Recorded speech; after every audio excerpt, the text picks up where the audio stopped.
Cette vidéo est sponsorisée par Nvidia. Découvrez en description comment aller plus loin avec l'IA, plus vite avec RTX. Nous allons passer avec Anouk Délé, chef de service des industries techniques et d'innovation du CNC, et Thomas Grosperrin, qui est chargé de mission et de moyens techniques pour la production numérique, toujours au CNC, de bien nous présenter ou nous rappeler, parce que cette nouvelle aide est mise en place depuis le printemps, si je ne dis pas de bêtises. Voilà. Donc de cette nouvelle aide aux moyens techniques de production et de diffusion qui est issue du rapprochement des aides territoriales. Si je ne dis pas de bêtises, et je vous laisse alors une présentation.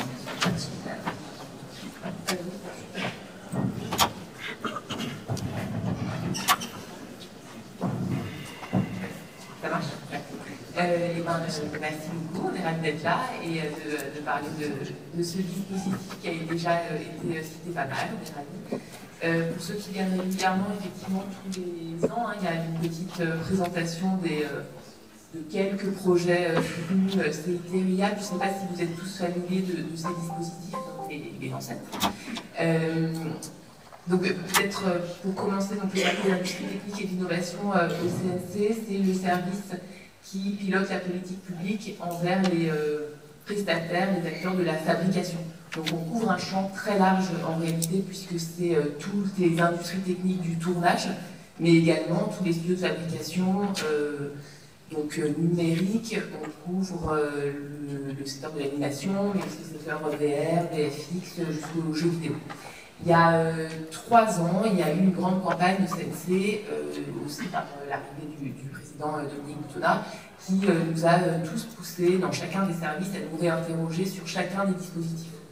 Quel est l'objectif de politique publique d'un dispositif? Est-ce que le contexte sectoriel a changé? Est-ce que le dispositif est toujours performant, efficace? Est-ce qu'il répond aux problématiques? Et donc ça nous a donné l'occasion de lancer une vraie grande réflexion sur ce qu'on fait au quotidien, qu'est-ce qu'on a envie de faire, est-ce que ça fonctionne, est-ce que ça ne fonctionne pas.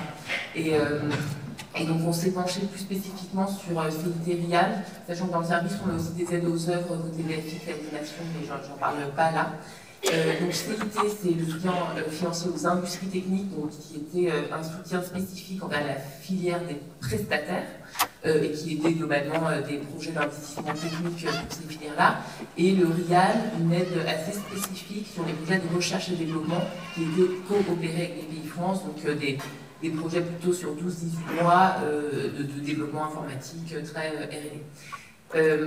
On est parti de plusieurs constats. Je vais essayer d'être rapide, pardon, je sais pas où les premiers constats, c'était on commence à être un peu à l'étroit en termes d'expertise, parce qu'en fait, c'est des dispositifs qui étaient de plus en plus identifiés. On avait vocation à soutenir toutes les typologies de projets d'investissement de moyens techniques. Et en fait, le CNC, c'est très large quand même. On est de la pré-prod à la post-prod, sur la partie tournage live action, on part sur l'animation, on est sur le middleware de jeux vidéo, on est quand même sur énormément de secteurs, tout ça dans une commission unique avec 13 experts.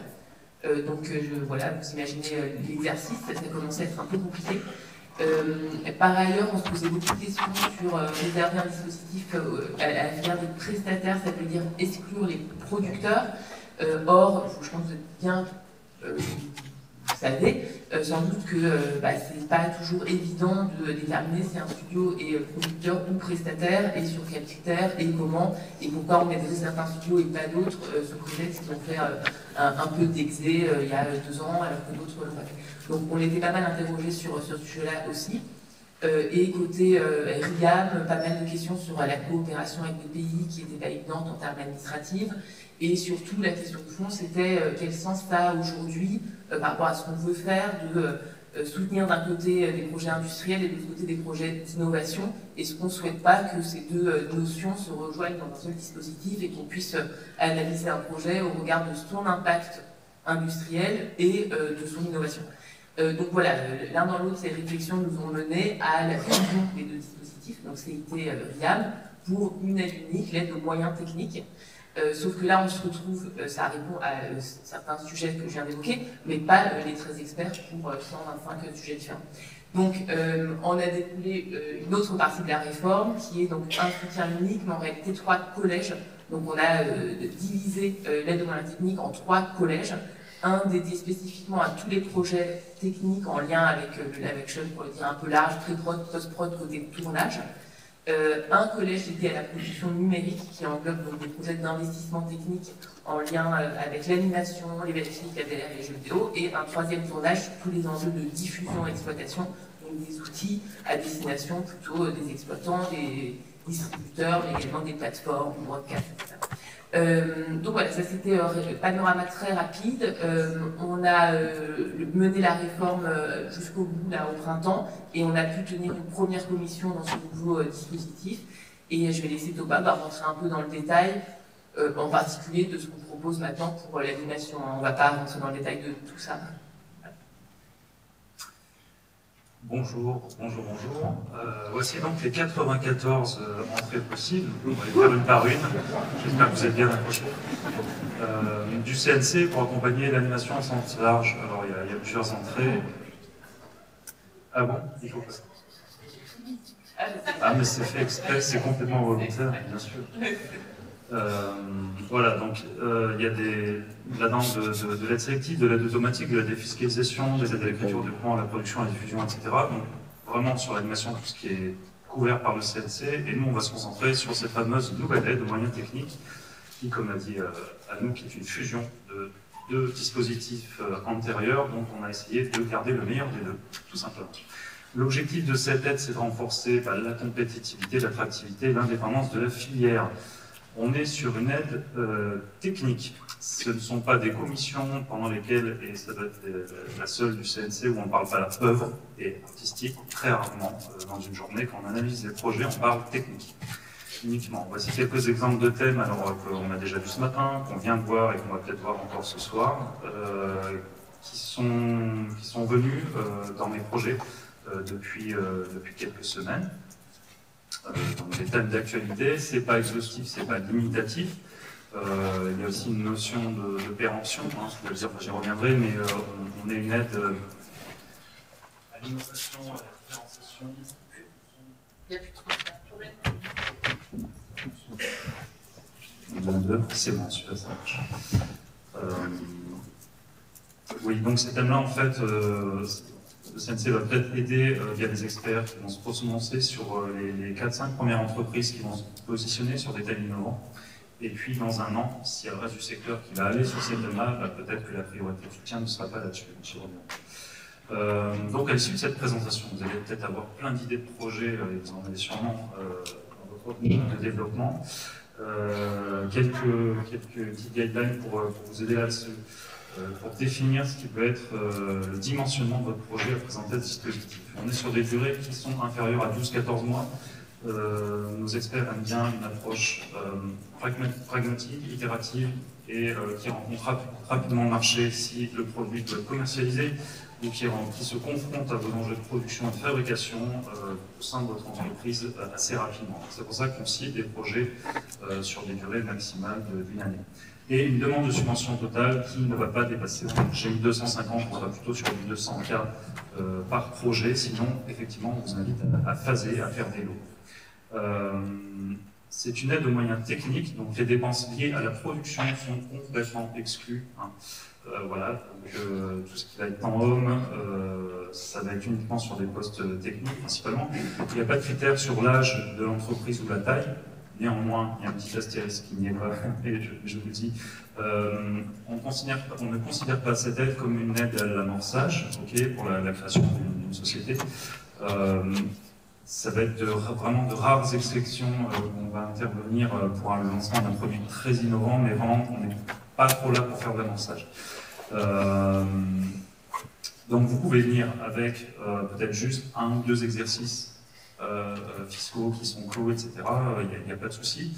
Pour autant, les experts regarderont vraiment la partie financière également, pas que la partie technique, j'y reviendrai.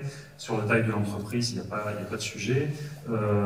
Et on aide exclusivement des entreprises françaises dont la maison mère est européenne. Donc si vous avez un capital qui est majoritairement contrôlé par des sociétés extra-européennes, en droit de vote, en capital, malheureusement, vous n'êtes pas éligible sur ce guichet. Comme l'a dit Anouk, donc le projet va s'adresser sur cette aide. Dans cette aide, il y a 3 collèges. Je passe les 2 autres, Anouk en a parlé. Vous allez vous adresser au collège production numérique qui s'adresse également aux enjeux animation, on en a parlé, jeux vidéo, VFX, immersif. Un président commun à l'ensemble de ces collèges, une dizaine d'experts par collège, 4 commissions par an, il y a plein de chiffres, un budget annuel de 8 millions d'euros. Alors le 8 millions d'euros, c'est sur l'ensemble de l'aide, sur l'ensemble de l'année, donc il faut diviser ça par 3 collèges, par 4 commissions, ce qui nous fait à peu près 600, un peu plus de 600 000 euros par commission à attribuer. Ok, et ce projet, ben, en fait, vous avez 3 entrées pour nous le présenter, parce qu'il peut être de 3 natures différentes.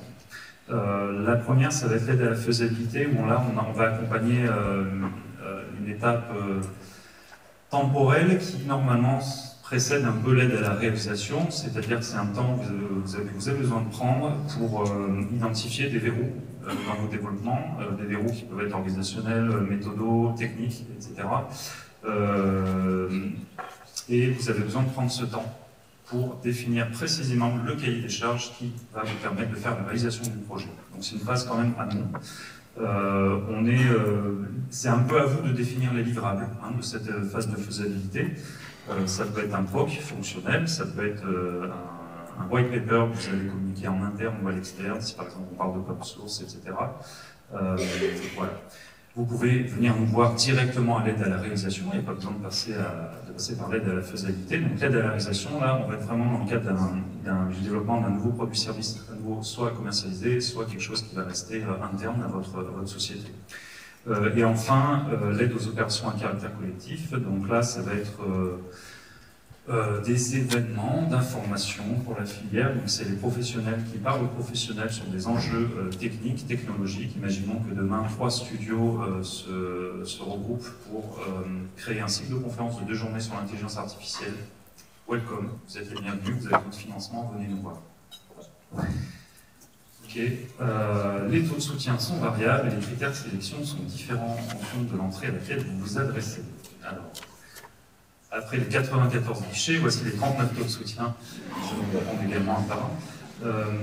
Est-ce qu'il faut retenir là? Je vous ai pas dit que l'objet de la réforme, c'était aussi la simplification du dispositif. Je pense qu'on y est. L'enjeu de simplification. Très admirative, cette voilà, dans la présentation de la complexité. Donc 39 taux de soutien, ce qu'il faut retenir dans cette slide, en gros, c'est la première, une petite, moyenne, grande, en fonction de la taille de votre entreprise qui se définit par votre chiffre d'affaires, votre bilan, vos ETP, etc. Vous allez naviguer entre ces 3 tailles. C'est pas nous qui avons créé ça, c'est européen. Je vous passe les taux, les seuils, etc. On va se concentrer sur une entreprise de taille petite. On retrouve ici dans la colonne de gauche la faisabilité, la réalisation des opérations de caractère collectif. Sur la faisabilité, voilà le taux de soutien. De base, il est à 45%, on est sur du temps homme, de l'amortissement de matériel et un peu de développement.